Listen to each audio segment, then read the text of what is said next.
Hello world, my name is David Dorn and I have an idea. You know, people who call themselves Christians are literally saying that they follow Christ, but what does that mean exactly? Well, I asked that question recently and I discovered a few things. First is that Jesus says, follow me something like 20 times in Scripture. I looked it up. Between Matthew, Mark, Luke, and John, there's 20 different times that Jesus says this phrase, but out of those 20 times, there's two different Greek words that are used to mean follow.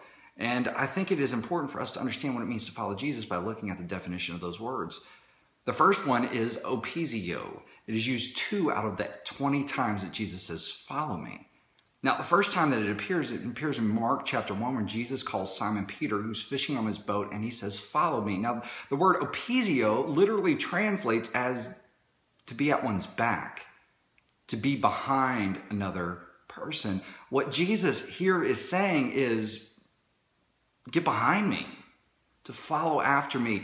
Literally, Jesus is inviting Peter to reorient his life to Jesus. To where Jesus is in front, Peter is behind. He goes where Jesus goes. Now, that brings a whole new meaning to when Jesus chastises Peter later on in Scripture when he tells him, get behind me, Satan. What's happening is that Peter is trying to convince Jesus that he doesn't need to go to the cross, which is thinking a lot like the personification of Satan. So that's why he says, get behind me, Satan. But he uses the word opizio, means to fall back in line behind me again. Literally, hey, Peter, you need to reorient yourself to me once again.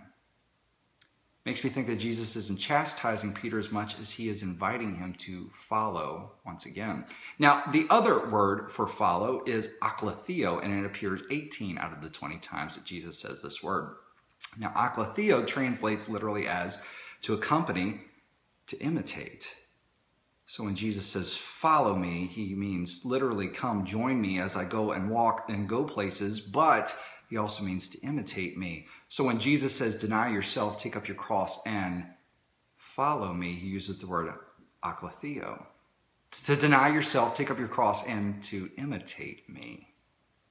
Gives a whole new meaning to the idea of following Jesus, that we are to do what he does, to pray as he prays, to love as he loves. We are to imitate Jesus to other people. So to follow, to be a follower of Jesus means that we reorient our lives to Christ and we imitate him to others.